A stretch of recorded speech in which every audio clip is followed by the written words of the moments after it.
नमस्कार मित्रांनो, मागच्या महिन्याभरात दुधामध्ये भेसळ कमी झाल्याने दुधाचे भाव वाढले आणि गाय म्हशीच्या खरेदीला तेजी आली आहे. सध्या आठवडी बाजारात जर्सी गाय लाखाच्या घरात गेली असून म्हशीला 1 लाख ते 1.5 लाखापर्यंत किंमत मिळू लागली आहे. आठवडी बाजारात 1,80,000ला म्हशीची विक्री झाल्याचे पाहायला मिळत आहे. दुधाळ जनावरांची खरेदी विक्री जोमदार होऊ लागली आहे. भेसळ थांबल्याने दुधाच्या जनावरांना लाख मोलाची किंमत येऊ लागली आहे. शेतकऱ्यांना बाजारहाट भागवण्यासाठी शेतीसोबतच गाई म्हशीची जोड ठेवावी लागते. मात्र मागच्या काही वर्षात पावसाचा लहरीपणा, त्यामुळे चाऱ्याचा प्रश्न आणि पशुखाद्याचे वाढते भाव शेतकऱ्यांना जनावरे नकोशी झाली आहेत. मात्र मागच्या 2 महिन्यापासून अन्न व औषध प्रशासनाने म्हणजेच त्या प्रशासनाचे आयुक्त तुकाराम मुंढे यांनी दुधातील भेसळ हे उघडकीस आणून आणि त्या भेसळ करणाऱ्यावर कारवाई करून दुधात होणारी भेसळ ही आटोक्यात आणली आहे. आणि दुधात भेसळ कमी झाल्याने दुधाचा तुटवडा ही निर्माण झाला आहे.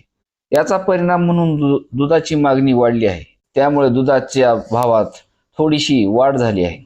गाईच्या दुधाचा दर हा सध्या 40 ते 41 रुपयाच्या आसपास असून म्हशीचे दूध हे 55 ते 60 रुपये डेअरीला आणि रतिबासाठी मात्र 60 ते 80 रुपयापर्यंत प्रति लिटर हा भाव झाला आहे.